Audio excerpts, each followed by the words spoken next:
नुसल्ली व नुसल्लिमु अला रसूलिहिल करीम। अम्मा बाद, अऊज़ु बिल्लाहि मिनश शैतानिर रजीम, बिस्मिल्लाहिर रहमानिर रहीम। क़ाल फमा ख़त्बुका या सामिरी, क़ाल बसरतु बिमा लम यबसुरू बिहि, फ़क़बज़्तु क़ब्ज़तम मिन असरि रसूल फ़नबज़्तुहा वकज़ालिका सव्वलत ली नफ़्सी। क़ाल फ़ज़हब फ़इन्न लका फ़िल हयाति अन तक़ूल ला मिसास व इन्न लका मौइदन लन तुख़लफ़ह वंज़ुर इला इलाहिकल्लज़ी ग़ल्त अलैहि आकिफ़ा लनुहरिक़न्नहु सुम्मा लननसिफ़न्नहु फ़िल यम्मि नसफ़ा। इन्नमा इलाहुकुमुल्लाहु अल्लज़ी ला इलाहा इल्ला हु वसिअ कुल्ल शैइन इल्मा। मूसा ने कहा, अब तेरा क्या हाल है ऐ सामरी?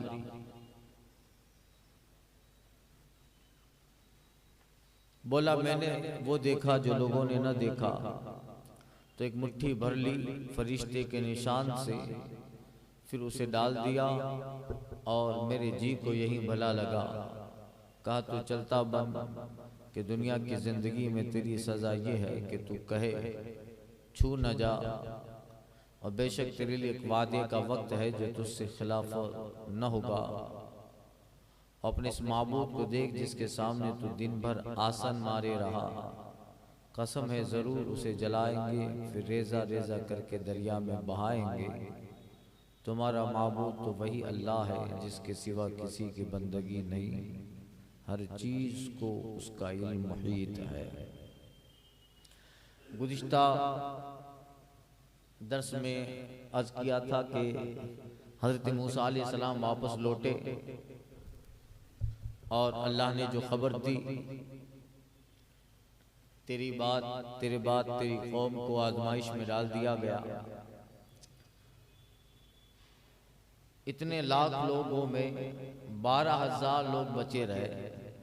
वो उस गाय की परस्तिश में मुलविस न हुए, बाकी सब बछड़े को पूजने लगे। कल यहाँ तक बयान हुआ था। फिर हजरत मूसा अलैहिस्सलाम ने अपने भाई हजरत हारून की दाढ़ी पकड़ी, चूंकि जलाल में थे, कि तुम्हें नाइब बना के गया था, उसके बावजूद भी ये लोग बुत परस्ती में कैसे मुलविस हो गए। उन्होंने भी जवाब दिया कि मैंने तो बहुत कोशिश की, फिर ये कि अंतकुल फर्रक़्ता बैना बनी इसराइल, ज्यादा सख्ती करता तो दो जमातें हो जाती और तफरका हो जाता, और फिर आप कहते कि नाइब बना के गया था और जमात हो गई, फिरके बन गए। मैंने बहुत अपनी तरफ से कोशिश की, मगर सामरी की बात में ये लोग आ गए, और मेरे बयान करने का असर ये हुआ कि ये 12,000 जो हैं वो तो बच गए बुत परस्ती से, बाकी सब। तो कौम से खिताब किया, और कल अर्ज किया कि कौम से खिताब करके फरमाते हैं कि अफ़ताल अलैकुम, इतनी लंबी तो बात हो नहीं गई, वक्त तो इतना लंबा हुआ नहीं कि मैं गया और 1 महीना हुआ, 40 दिन हुए आए, इतना लंबा वक्त भी नहीं गुजरा और बुत परस्ती में मुलविस हो गए। क्या तुमसे तुम्हारे रब ने अच्छा वादा नहीं किया था? और तुमने भी रब से वादा नहीं किया था कि जुल्म से फिरौन की आजादी मिले तो ईमान पे रहेंगे। इतनी सी मुद्दत में 6 लाख लोगों में 12,000 लोग बच गए, बाकी सब बछड़े के पर सजदा करने लगे। आकिफीन, जो आला हज़रत ने तर्जमा क्या किया, आसन जमाए बैठे रहे, आसन मार के बैठे रहे। कहा नहीं, हम तो अब किसी को मानेंगे। तो कल पूरा मैंने अर्ज किया था। अब इन दोनों से मूसा अलैहिस्सलाम हज़रत हारून से और अपने कौम से खिताब किया। कौम ने कहा कि देखो हम तो सब भोले लोग हैं, सामरी ने ये सब किया, सोना लिया, बनाया, मिट्टी डाली, इसी से पूछिए आखिर इसने क्यों बहकाया। चूंकि सामरी जो था बड़ा होशियार था, नब्बाज था और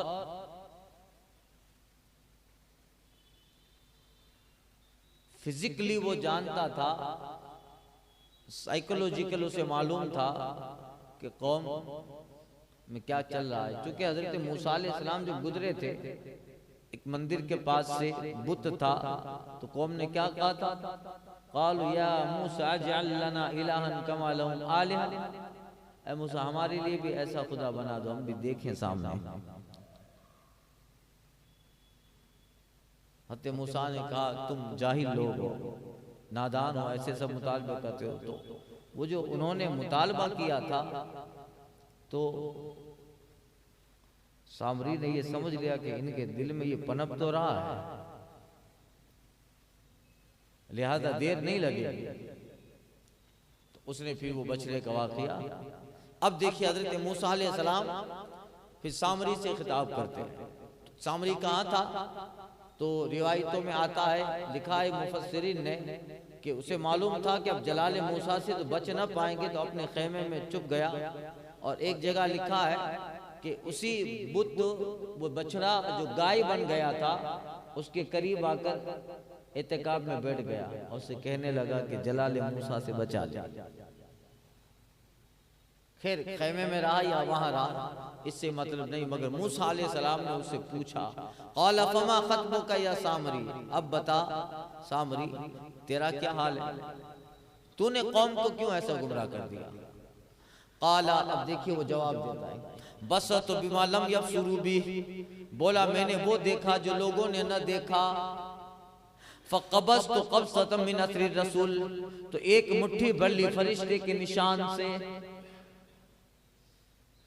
जब फिरौन का लश्कर गर्क़े दरिया हो रहा था तो सारे बनी इस्राइल जो दरिया पार हो गए थे वो देख रहे थे कि फिरौन और अहले फिरौन फराइना डूब रहे हैं, तो सबकी नजर फिरौन की तरफ थी।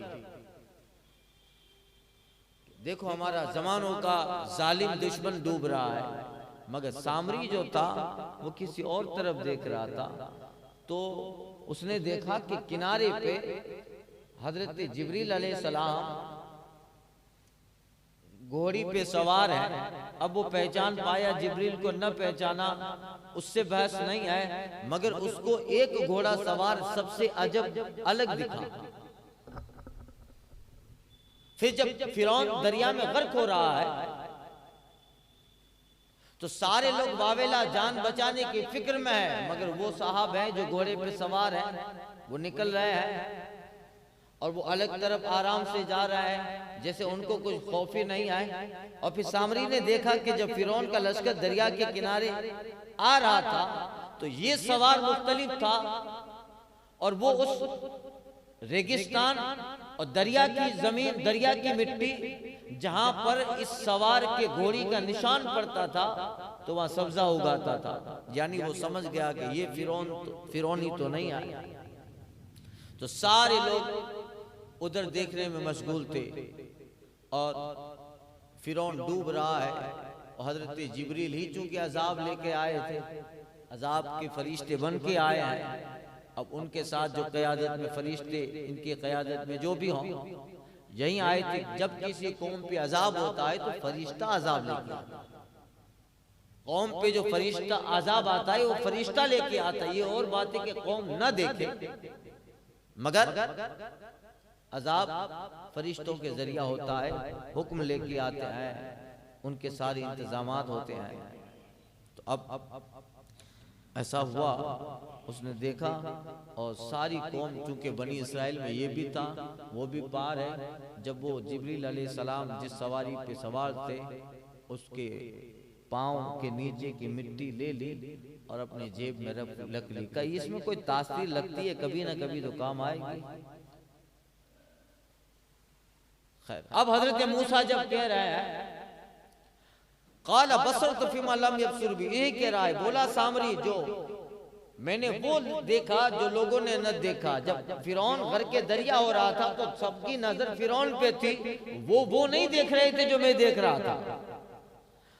फ़क़बज़्तु क़ब्ज़तम मिन असरि रसूल, तो एक मुट्ठी भर ली मैंने फरिश्ते के निशान से, हजरत जिब्रील के गोड़ी के कदम के निशान थे। फ़नबज़्तु, अब जब बछड़ा बन गया, अब ये कोई फार्मूला नहीं था कि या सामरी के दिमाग में पहले कोई ऐसी बात नहीं है कि इस जो मिट्टी को उठा लिया है उसका ये असर हो सकता है, ये कोई फार्मूला नहीं था उसके ज़हन में। मगर ये क्योंकि गुमराह करना चाहता था कौम को, तो अब जब पिघला कर वो सोने का उसने बछड़ा बना डाला, तो अब वो चाहता था कि इस बछड़े को लोग पूजे, मगर कुछ अजीब करना चाहता था। का वो जो मैंने घर के फिरौन के वक्त उस घोड़े की मिट्टी उठाई थी, चलो कुछ ट्राई करता हूं, उससे कुछ होता है, ये अंदाजा था। क्या था? ये अंदाजा था। अंधे को अंधेरे में दूर की सूझी, और तीर लगाए तो लग गया। और चूंकि आजमाइश थी, अल्लाह फरमाता है फतन्नाहुम मिन बादिक, ऐ मूसा तेरे बाद तेरी कौम को आजमाइश में डाला है। और आजमाइश भी थी ताकि अल्लाह दिखा दे कि इन लाखों लोगों में वो कौन है जो मूसा की मिशन पे रहता है। इतने सारे वाकयात होने के बावजूद भी आजमाइश थी। तो उन 6 लाख लोगों में 12,000 लोग ऐसे थे जो आजमाइश में खरे उतरे। याद रखिए कि कभी ऐसा नहीं होता कि पूरी कौम पे आजमाइश हो और 100% कौम उस पे कामयाब हो, ऐसा नहीं। बल्कि जहां बात दीन की होती है, शुक्र की बात आती है, एहसान की बात आती है, आजमाइश में इम्तिहान से कामयाब होने की बात आती है। तो कुरान में आप चैप्टर पढ़ेंगे, अल्लाह ने जब शाकिरीन का जिक्र फरमाया है तो फरमाया कलीलम मिनहुम, उनमें से कुछ ही शाकिर हैं। साबिरीन का जिक्र फरमाया कलीलम मिनहुम, उनमें से कुछ ही साबिर हैं। मोमिनों का जिक्र फरमाया कलील युमिनु बिही कलीलम मिनहुम युमिनु बिही, उनमें से कुछ ही लोग हैं जो ईमान ले आता है। यानी जब इम्तिहान, ईमान, शुक्र, सब्र की जब बात होती है तो सब उस पे खड़े नहीं उतरते। कलीलम मिनहुम, कुछ ही लोग होते हैं, कुछ ही लोग होते हैं। तो इतने लाखों में 12,000 लोग बच गए। तो अब सामरी देखिए कोई फार्मूला नहीं था, उसका जिक्र भी कर रहा है। तो उसने वो मिट्टी निकाली और उस बछड़े के मुंह में उसको डाल दिया कि देखिए कुछ होता है क्या नहीं, एक्सपेरिमेंट कुछ होता है कि नहीं। कहता है फनबज़्तु, तो फिर मैंने उस फरिश्ते के निशान से एक मुट्ठी भर ली। फनबज़्तु, उससे डाल दिया, कहाँ? बछड़े के मुंह में डाला। वकज़ालिका सव्वलत लिनफ्सी, और ये कोई मेरा फार्मूला नहीं था कि ये कहीं मैं जादूगर के पास जाके जादू सीख के आया हूं, या ये कि पहले ही से मुझे इसकी तरकीब मालूम हो, नहीं। सामरी कहता है कज़ालिका सव्वलत लिनफ्सी, मेरे जी को यही भला लगा, मेरे जी को यही भला लगा, तो मैंने वो कर दिया। मुझे तो खुद भी ये यकीन नहीं था कि इस मिट्टी के डालने से वो बोलने लगेगा। सब बलदी नफ्सी, मेरे जी को यही भला लगा। अब हजरत मूसा अलैहिस्सलाम जलाल में है कि तेरी वजह से ये सब, अब तौबा तो करेंगे मगर जो गुनाह किया है उसकी सजा भी तो मिलेगी। उन कौम में हमारी तरह नहीं था कि तौबा कर लिया तो खत्म, दिल से तौबा कर लिया तो कोई कफारा नहीं देना। बंदा गुनाह कर ले, बस अल्लाह की बारगाह में रुजू कर ले, गिड़गिड़ा ले, लो ले, और आइंदा उस गुनाह से बचने का अहद अज़्म मुसम्मम अल्लाह से पुख्ता वादा कर ले, हो गई उसकी तौबा। अगले उम्मतों में ऐसा नहीं था। अगली उम्मतों में जानबूझकर या अनजाने में कोई गुनाह होता था तो तौबा तो करनी होती थी मगर कफारा भी निकालना होता था, कफारा भी निकालना होता था। ऐसे नहीं, अब इन लोगों के कफारे निकलते हैं। देखिए आगे बुत परस्ती क्यों की। तो अब सामरी अगर चाहता तो वही तौबा कर लेता कि आज के बाद मैं नहीं करूंगा, मगर चूंकि कफारा तो देना है। अब हजरत मूसा का कोई जिक्र हो रहा है, ऐ साबरी तू नहीं। अब हजरत मूसा का जो जलाल था वो इसलिए था कल मैंने अर्ज किया था, एक बंदा अगर जमानों भर कौम में खिदमत करता रहे, दीन फैलाता रहे, जिसको दीन फैलाते फैलाते 50 साल गुजर गए, 55 साल गुजर गए, 55 साल की मेहनत है, सारी कौम को एक प्लेटफॉर्म पे लाके खड़ा कर दिया, अकीदे सबके दुरुस्त कर दिए, आमाल सबके दुरुस्त कर दिए, सबकी जो है इबादतें बेहतर फरमा दी, ईमान समझा दिया तो लोग समझ गए, अकीदा समझा दिया तो लोग समझ गए, अमल समझाया तो लोग समझ गए, मारिफत इलाही दे दी तो लोगों ने ले ले। यानी 50 साल की मेहनत है, रोजाना सुबह शाम दर्स, वाज, नसीहत, पकड़ के समझाना, दे के समझाना, लेके, यानी एक बंदा अपनी जिंदगी का एक एक लम्हा किसी कौम में 50-55 साल तक गुजार दे और फिर वो मुतमईन हो जाए कि नहीं अब ये कौम बड़ी पुख्ता हो गई है। और फिर अगर वो कहीं चला जाए और अपना कोई नाइब भी छोड़ जाए, मगर नाइब असल असल असल असल इसीलिए शरीयत ने ऐसे दस्तूर बनाए हैं, ज़ाब्ते बनाए हैं कि शरीयत ने जहां जो ओहदे रखे उसके नाइब भी रखे, ताकि जिस प्लेटफॉर्म, जिस जमीन का, जिस नहज का वो ओहदेदार है तो उसके नाइब भी बनाया जाए, काजी बनाया जाए तो नाइब काजी भी बनाया जाए, हाकिम हो तो नाइब हाकिम भी बनाया जाए, सदर बनाया जाए मुल्क का, बादशाह वक्त हो तो वजीर की शक्ल में नाइब वजीर, उसका नाइब भी सुल्तान का हो, फिर वजीर का भी नाइब हो, ताकि वो जमीन खाली न रहे अदल से, इंसाफ से, हुक्म से। मगर असल फिर भी असल होता। तो जलाल ऐसा था, इतने साल तक बनी इस्राइल में रहना, शोएब अलैहिस्सलाम के पास तशरीफ ले जाना, वहां से निकलना, लड़ना फिरौन से, बार बार जाना, ये जादूगरों से मुकाबला, एक तवील जमाना गुजर गया ना जनाब मूसा को रहते रहते। और उस तवील जमाने में लोगों को सिर्फ ईमान समझाया ही नहीं, कौम को ईमान और अकीदा देने के लिए लालच भी देनी पड़ती है। अल्लाह ताला ने कुरान मजीद में दोनों चीजें बयान फरमाई है, ताकि तुम जन्नत का जिक्र सुनो तो ईमान की तरफ आ जाओ, तो जन्नत की रग़बत भी है। और कोई अगर इसमें नहीं पढ़ता तो अब अल्लाह ने नजारत भी नाजिल फरमाई है कुरान में कि चलो इधर से नहीं आते उधर से आ जाओ, जहन्नम से डराया भी गया। दोनों चीजें होती हैं कि ये मिलेगा तो ईमान में आ जाओ, अगर इसको बंदा ज़हन में नहीं रहता तो चलो इसकी फिक्र नहीं है, लेकिन जलाए जाओगे जहन्नम में तो अब बंदा डर के ही आ जाए। इतने साल गुजर गए, जन्नत का वादा किया, और सबसे बड़ा वादा तो उस वक्त जो उनके जहन में था बनी इस्राइल के, वो ये कि कुछ मिले ना मिले फिरौन से तो नजात मिल जाएगी। तो इसमें कितना तवील अरसा गुजर गया, कई वक्त गुजर गए, अल्लाहु अकबर। और हजरत मूसा मुकम्मल मुतमईन हो गए, सेटिस्फाइड हो गए कि नहीं अब ये सबको नजात मिल गई, सब एक हो गए हैं और सब वहदानियत की बोली बोल रहे हैं, मूसा की बोली बोल रहे हैं, अंबिया की बोली बोल रहे हैं, बनी इस्राइल औलाद याकूब की बोली बोल रहे हैं।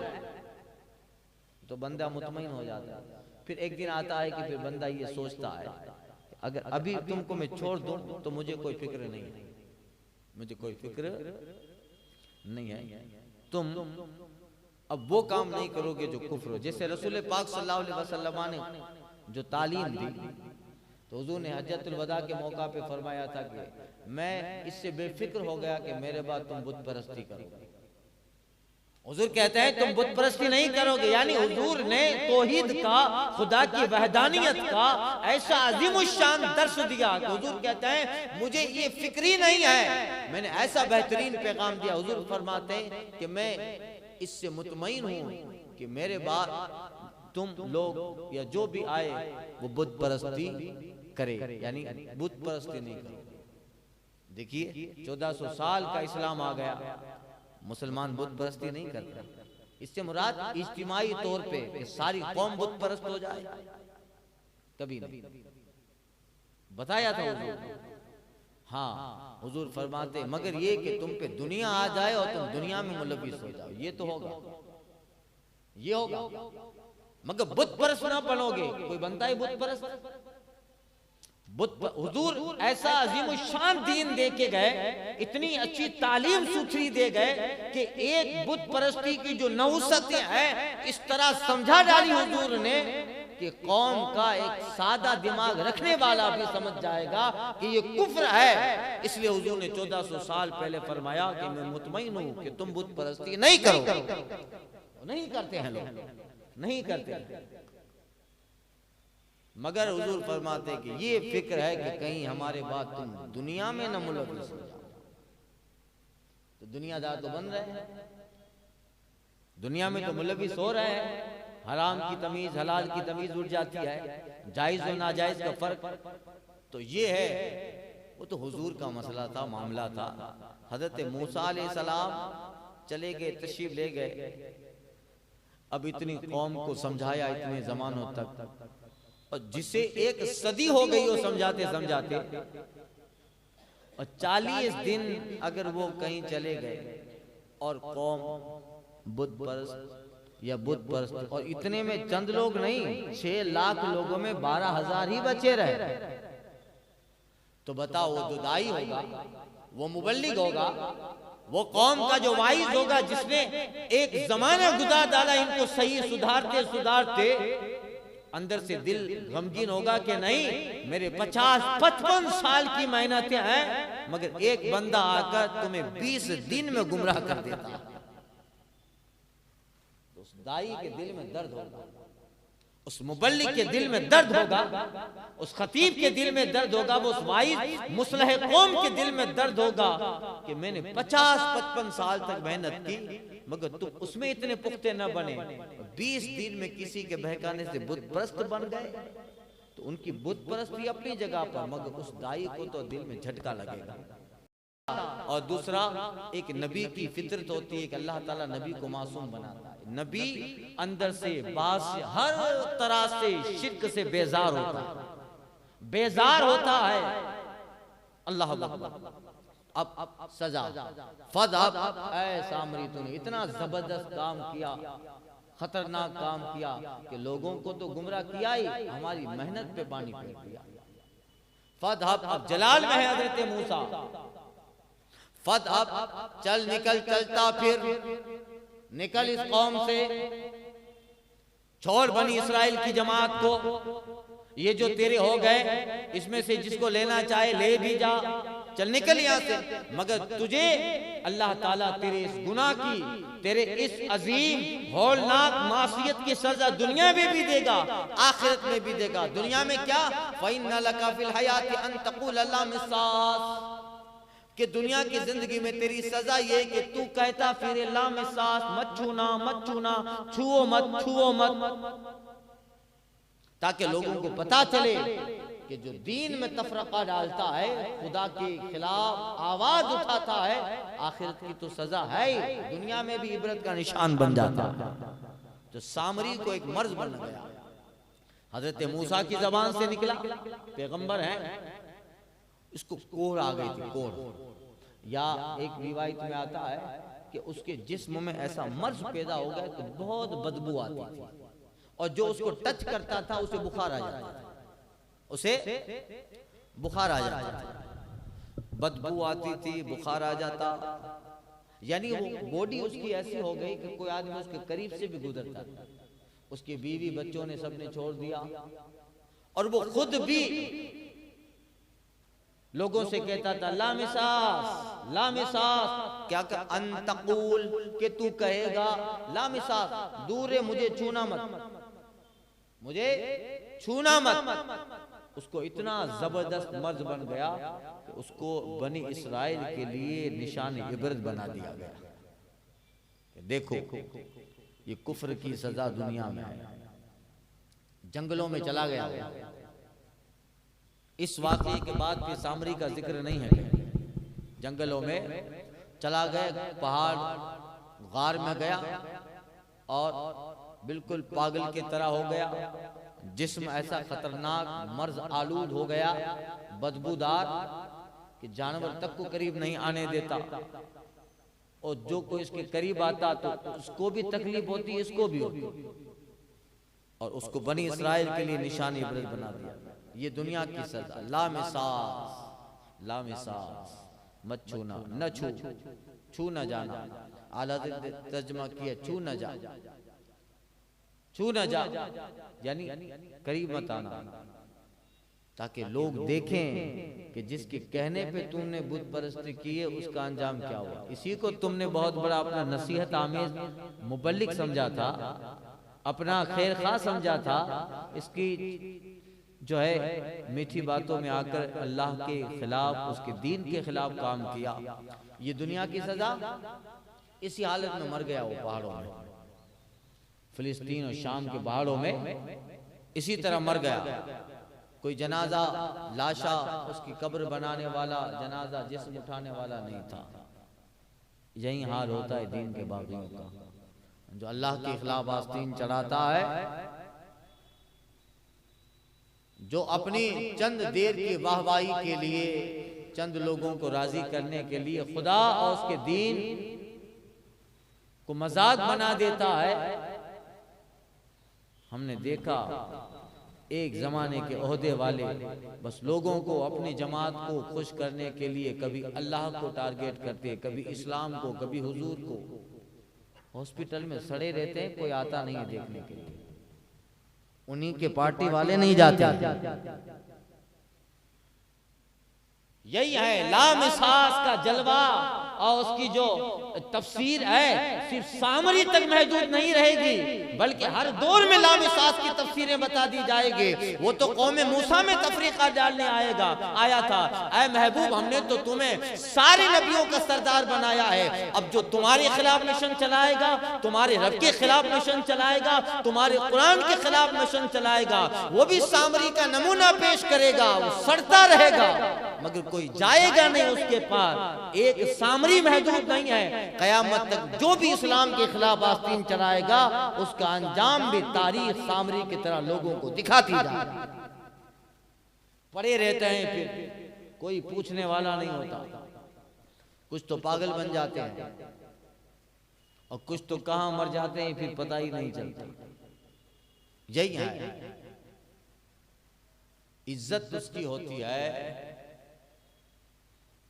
जो दीन पे चलता है, दीन के लिए जीता है, मजहब के लिए जीता है, मसलक के लिए जीता है, इबादत के लिए जीता है, खुर्ब खुदाबंदी के लिए जीता है। वो कहीं भी रहे, जहां रहता है चिराग बन के रहता है, जहां रहता है चिराग। और जो दीन के खिलाफ जीता है, अल्लाह के दीन के खिलाफ आवाज उठाता है, तो फिर वो भी सामरी का नमूना पेश करता है। पड़ा रहता है, कोई पूछने वाला नहीं होता, खुद घर के लोग भी नहीं आते। फतह फइन्ना लका फिल हयातिन तक़ूल लामिसात। हज़रत मूसा कहते हैं चल चलता फिर, तेरी सजा यह है कि दुनिया की जिंदगी में तू कहेगा न छू जा, छू न जा। वइन्ना लका मौइदन, और बेशक तेरे लिए एक वादे का वक्त है, क़यामत का एक वादे का वक्त है। लन तुखलफा, जो तुझसे खिलाफ ना होगा, यानी उस वादे के खिलाफ कभी नहीं किया जाएगा, वो आना ही है। वो यकीनी वो वादा है जो तुझे पहुंचेगा। वंजुर इला इलाही, चल निकल, ये दुनिया में तो सजा मिलेगी, वो मरेगा तो आखिरत में जब हश्र में आना है तो वो रब का वादा पूरा होगा। इतने सारे लोगों को गुमराह किया, सबका वबाल तुझ पे होगा। आगे आयत आ रही है कि जो जिसको गुमराह करता है तो उसके गुमराही और कुफ्र जिसकी वजह से वो काफिर बने, अल्लाह ताला उन्हें बदबूदार जानवरों की शक्ल में बनाकर कयामत में उसकी पीठ पे लाद देगा। वो लाद दिया जाएगा। वंजुर, और इसकी वजह से तूने सबको बहकाया, ये बछड़े की वजह से। ये बोलता है मेरा रब इसमें है, माअज़ल्लाह, इनका रब इसमें है, बनी इस्राइल का। देख तेरे सामने तेरे माबूद का हाल क्या करता हूँ। वंजुर इला इलाही कल्लज़ी ज़ल्ता अलैहि आकिफा, और अपने इस माबूद को देख जिसके सामने तू दिन भर आसन मारे बैठता था। आला हज़रत का तर्जमा आसन, देखिए जैसा वक्त वैसा तर्जमा किया। आसन मारे बैठा रहा, क्योंकि इतने सारे फरेफ्ता हो गए थे कि फिर एहतिकाफ करने लगे थे। आकिफा, देख इसे, देख तेरे माबूद को, इसकी वजह से अब जब इसको माबूद माना है तो बोल इसको बचा ले तुझे। तेरी दुनिया की तकलीफ को खत्म कर दे। कहते हैं वंजुर इलाही कल्लज़ी ज़ल्ता अलैहि आकिफा, और अपने उस माबूद को देख जिसके सामने तू दिन भर आसन मारे रहा। ला नुहर्रिकन्नहु, कसम है जरूर इसे जलाएंगे। सुम्मा लनंसिफन्नहु फिल यम्मि नसफा, फिर रेजा रेजा करके जलाऊंगा ही नहीं, जलाने के बाद रेजा रेजा करके फिल यम्मि नसफा, दरिया में बहा दूंगा, एक जरा भी नहीं मिलेगा। मगर फिर भी कुछ लोग तो थे, कहाँ जलाया, वहां जाके मिट्टी उठा लाए थे। ऐसा बछड़ा दिलों में रच बस गया था, ब्लड में दाखिल हो गया था। अब सुम्मा लनंसिफन्नहु फिल यम्मि नसफा, और फिर रेजा रेजा करके दरिया में बहाएंगे। चूंकि मुफस्सिरीन फरमाते हैं कि उसने वो डाला तो वो गाय बन गई थी, फिर उसको जला दिया गया, और उसका रेजा और जलाने के बाद जो राख थी, पूरी राख को हजरत मूसा के कहने पर दरिया नील में डाल दिया, बहरे कुलजुम में डाल दिया, और ताकि इनके हाथ में अगर थोड़ी सी भी हाथ लग गई तो फिर वो वारसागत चलाएंगे, वो चलाते आएंगे, फिर कुछ इंसान न बने। जलाया उसके सामने का देख, और वो सब देख रहे हैं।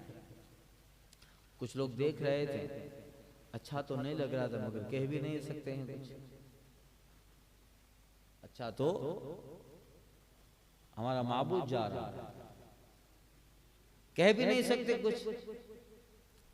और हज़रत मूसा कहते इन्नमा इलाहुकुमुल्लज़ी ला इलाहा इल्ला हु, ये तुम्हारा माबूद है, सुनो बेशक तुम्हारा माबूद तो वही अल्लाह है जिसके सिवा किसी की बंदगी नहीं है, वही माबूद है। वसिआ कुल्ला शैइन इल्मा, हर चीज को उसका इल्म मुहीत है, वो सब जानता है, उसका इल्म अज़ली है, अबदी है, वो सब जानता है। ये तो इल्म से कोरा है, नफा नुकसान किसी तरह का ये मालिक नहीं, ये कैसे कुछ हो सकता है।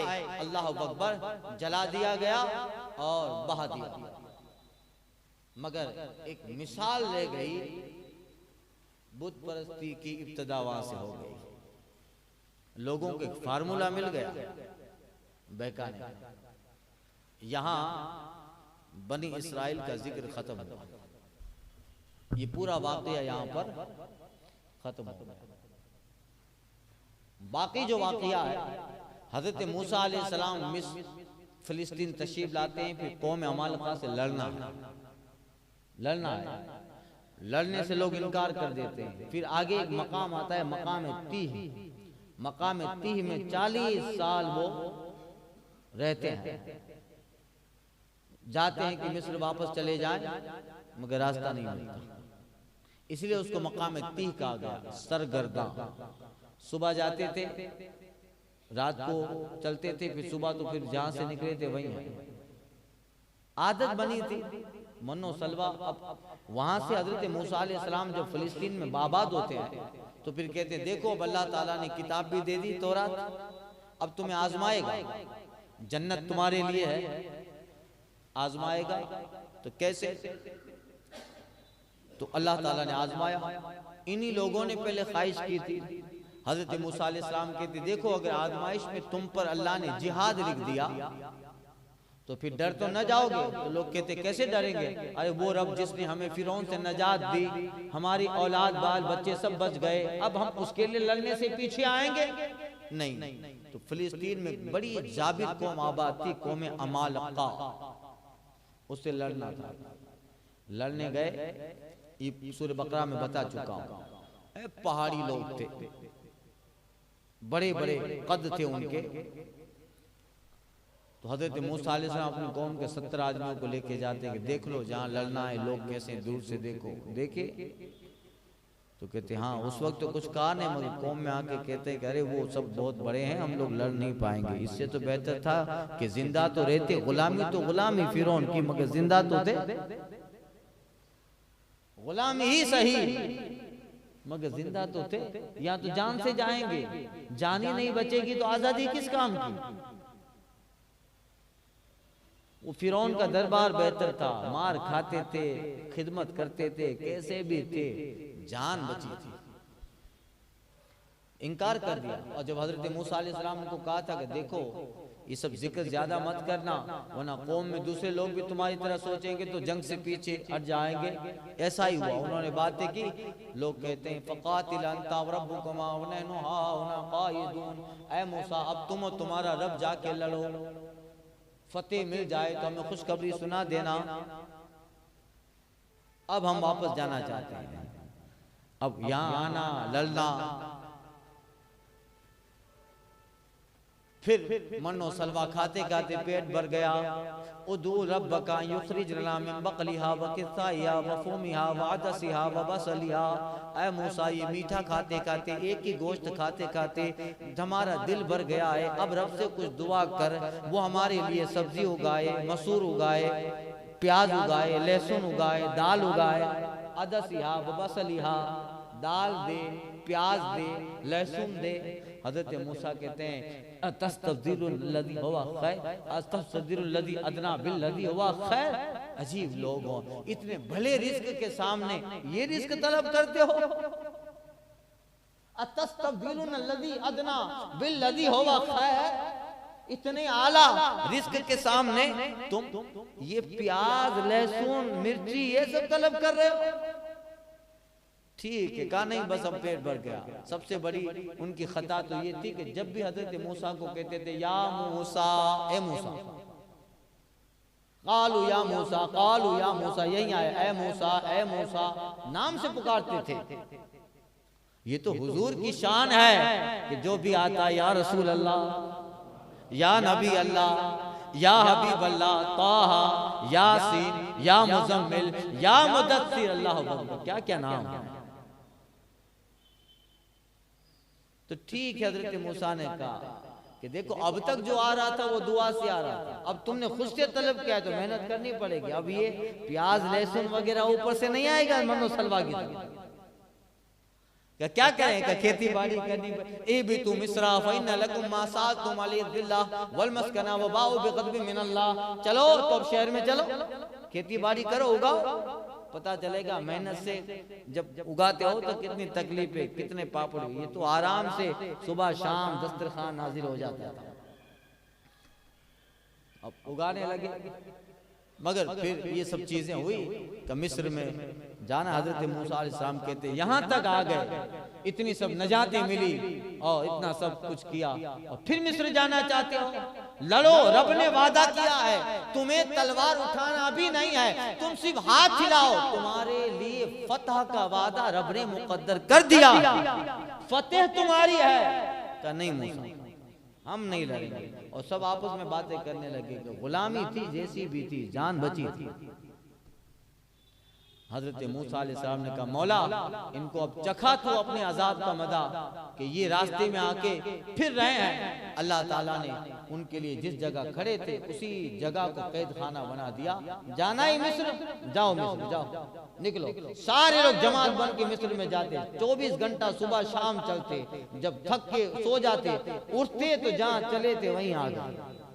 40 साल, कितने, एक मंसूबा भी था, एक तरह का कुदरत इलाही भी इसमें थी कि ताकि ये वो लोग हैं जिन्होंने फिरौन के दरबार को देखा है, जिंदगी भर खिदमत की है, तो वही दिमाग बना हुआ है गुलामी का। 40 साल यहीं रखो ताकि 40 साल में, एक रिवायत में 70 साल है, यहीं रखो ताकि इन 40 से 70 साल में जो नई नस्ल हो वो दरबार फिरौन ना देखे, वो गुलामी ना देखे अपने बाप दादाओं की, जो नई नस्ल हो वो आजाद पैदा हो। इन 40 साल या 70 साल में वो लोग जो दरबार फिरौनी से यहाँ आए हैं, जिन्होंने गुलामी की है, जिन्होंने अपने बाप दादाओं को गुलामी में देखा है, वो सारे लोग इधर हैं।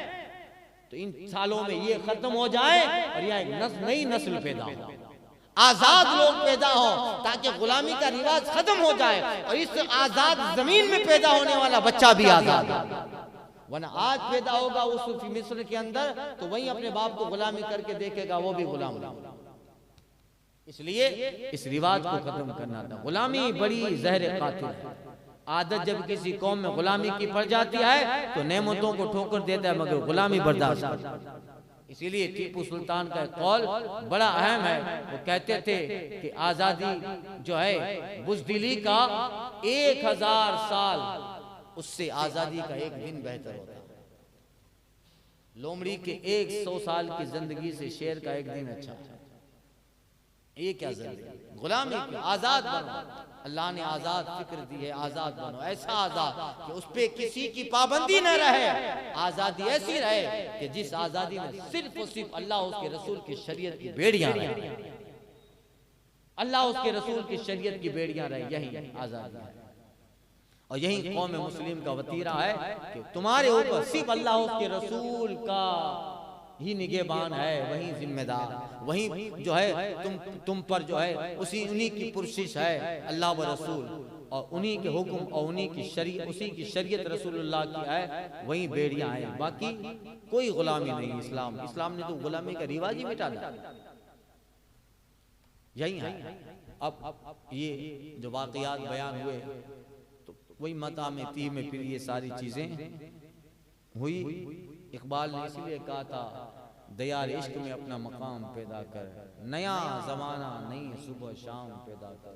खुदा अगर दिले फित्र शनास दे तुझको, सुकूत लाला वो गुल से कलाम पैदा कर। और कहते हैं कि उठाना शीशा घराने फरंग के एहसान, सफाले हिंद से मीना व जाम पैदा कर। तेरा तरीक अमीरी नहीं फकीरी है, खुदी न बेच गरीबी में नाम पैदा कर। आगे अल्लाह ने फरमाया कि महबूब ये वाक़यात हैं जो सही हमने आप तक पहुँचाए, और इनमें यहूद और नसारा का कुछ रद्द भी है। इस अगली आयत में इंशाल्लाह आइंदा अर्ज़ करता हूँ। अल फातिहा।